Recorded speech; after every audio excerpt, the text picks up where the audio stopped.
Turgeon here, bringing you physics from afar. This is electricity. Do you know what electricity is? Two big questions for this unit, but they assume that there's two different kinds of electricity, or two different categories of electricity. In this probable entry, depending on what number we made that, and depending on what date, when we introduced electricity, we likely talked about some of these concepts. Temperature related to molecules. Temperature could be explained very well in terms of molecules. In fact, many of the questions that we tried to answer, we would go back to mentioning molecules and discussing their behavior. But if it were electricity, what particles might we be talking about? Not molecules. You guessed it, electrons. Electricity, electrons. So the two main categories are the static versus electrical current. So a lightning bolt, as evidenced in this video, is kind of in between. We think of it as a static electricity event because there's a huge buildup, but then there's this enormous electric current. Whereas the electrical current flowing through this light bulb is very definitely a moving electric current type of an event, that electric circuit. That is not electrons that are just fixed in place and waiting for something to happen and maybe exerting a force on other things. Speaking of forces on other things, this may or may not relate to an activity we did in class. Here we go. I'm looking at these two charges, and that begs the question, how do we measure charges? Charges, what are they? Well, these are just considered these little points of charge, and it's all concentrated with this thing we're calling electric charge, and it's measured in these units we're calling coulombs, capital C, coulombs. That doesn't stand for charge, it stands for coulomb, C-O-U-L-O-M-B. And there's a positive and a negative, so we know they're going to attract each other. And so this force is going to be attracting toward this other. The negative pulls the positive toward it, like charges oppose, opposites attract. What's not so obvious though is even though these are different charges, they both conspired to make this force. They both share one force in equal but opposite directions, even though the charges are different. That is so important. The charges are different. Write that down. I mean, that is such a persistent misconception that because this charge is less, people just figure that the force is less. But in fact, these two share the same force. They both created the force together. Now, since we move this further apart, this one started way over here. Now we're comparing it to what happens when we move it over here. Since we move them further apart, the force decreases. Again, huge misconception here. People figure because that they figure bigger equals bigger, but it's a bigger distance. So the force became less. Now we've got two similar charges. They are called like charges. They are alike.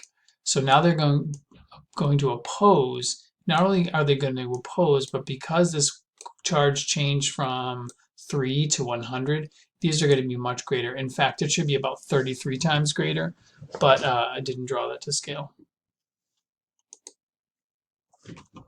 What even is charge? Funny thing is, we don't exactly know what it is. It's so fundamental, but we can describe its characteristics or its attributes.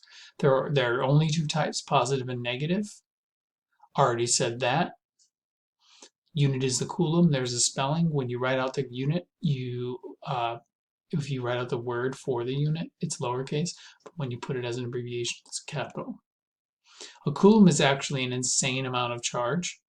An electron has a super ridiculously tiny charge of 1.6 times 10 to the negative 19th coulombs. 10 to the negative 19th. That is the smallest charge you can possibly have. You can never have anything smaller than that. And every charge is made up of electrons. Proton has the same value, but it's positive. The value is the same. Atoms are made of neutrons, which are neutral and have no charge. Protons, positive charge. Electrons, negative charge. This is the charge of an electron if you try to write it out. Look at all those zeros. Yeah, this is an entry by itself as well. Here's the equation that describes that force. The electrostatic force, we realize, could be made bigger if you bring the charges closer and if you just make the number of coulombs bigger on either one, which is reflected here. The force is related. Remember, an equal sign means related. There's some constant here multiplied by the charge multiplied by another charge. So both charges have their say. Both charges are influencing this force. Divided by r squared. R should and could also be written with a d, but this is just a certain convention. So the electrostatic force is proportional to each charge. It's proportional to charge 1. It's also proportional to charge 2, but it's inversely proportional. I think that's misspelled. Inversely proportional to the square of the distance. Not inversely proportional to the distance, but inversely proportional to the square. So the distance makes a huge difference. More difference than charge. This is an attraction or repulsion. Unlike gravity, it can only attract.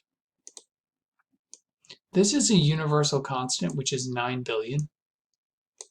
9 times 10 to the ninth. Look at those funky units. Newton meters squared per coulomb squared. Here's one charge value. Here's the other charge value. This is the distance if you were to measure from center to center of the charges. What is K exactly? Well, humans chose these units for charge, and K is kind of like a universal correction factor. This is one of the most universal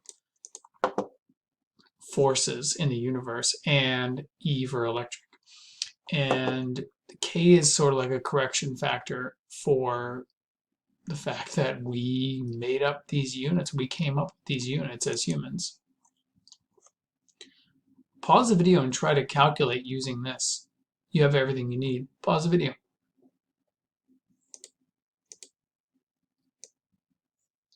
So here's all our information. R is 220. Here's the charges. Here's the diagram illustrating what's going on. Again, 1 coulomb is a lot of charge, so 3 and 5 are an insanely large value for charges. And we're going to put our numbers into the equation. 9 billion times 3 times 5. How do you know it's 9 billion? 9 times 10 to the ninth. How do you know it's 9 times 10 to the ninth? K is always going to be 9 times 10 to the ninth. Don't forget to square the 220. You get this very large number of newtons because those are insanely big charges. Could we instead be asked to find the distance and the charge? Yes. If I gave you this force value, you could then find this charge, and if I gave you everything else. If I gave you the force value and both charges, you could find the distance between them. What does it mean to have a charged object? So charged, like I'm thinking like a sock that you take out of the dryer is charged versus a charge, which is referring to this single object here. So this single object is probably, honestly, it's not going to be 3 or 5 coulombs. It's going to be like an electron or something realistically. But a charged object will be something that you could see, like a sweater and a balloon, or that sock out of the dryer, or the Van de Graaff generator in class. It's charged because it has an excess of positive or negative charges. An object gains electrons. Never gains protons because the protons are stuck. Electrons are the ones that move. The protons are fixed. They're stuck in the nuclei. They're actually glued in place by a force that's way stronger than the electrostatic force. That's called the strong nuclear force. I'm not kidding. That's what it's called, strong nuclear force. And the neutrons and protons are bound together by it. If an object's positively charged, it's because it lost some electrons. So it didn't gain or lose protons. It gains or loses electrons. Let me say that again. Electrons are the only things that move. Think about it. They're much, much smaller in mass. They're on the outside of the atom. They move more freely. It's the electrons that move. That's why we call this electricity. A neutral body means not that it has no charge, but it has equal positive and negative. It still has charges within it, but it's not charged unless it has an imbalance. A proton also has that charge I mentioned earlier. An electron has the negative version. Told you that stuff earlier. Just not telling you again, I don't know why. So you've often seen the balloon that gets stuck to the wall. Why does it get stuck to the wall? As it approaches the wall, what happens is, because of Coulomb's law, this balloon has more, this is not because of Coulomb's law, but the balloon has more negative charges than positive, probably because of friction. It was rubbed against something.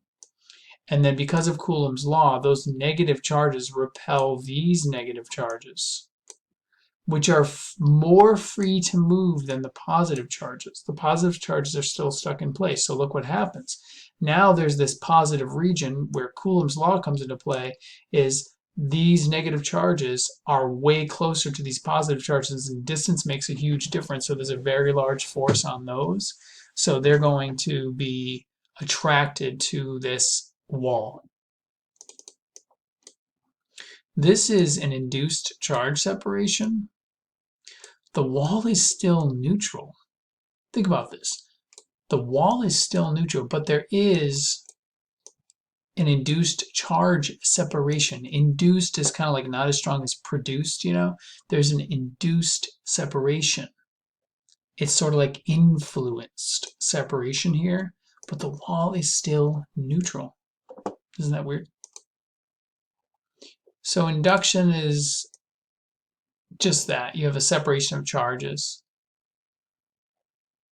become polarized. You can pause the video and write that down. I kind of already explained that. So the big question was, how can forces between charges explain these events that happen in everyday life? The forces, as in the forces, really, to understand that, you got to go back to like the atomic level, and then we understand Coulomb's law. And those individual forces are pushing on each other. And that explains things like the balloon and many other things that we'll get to. This has been Physics from Afar.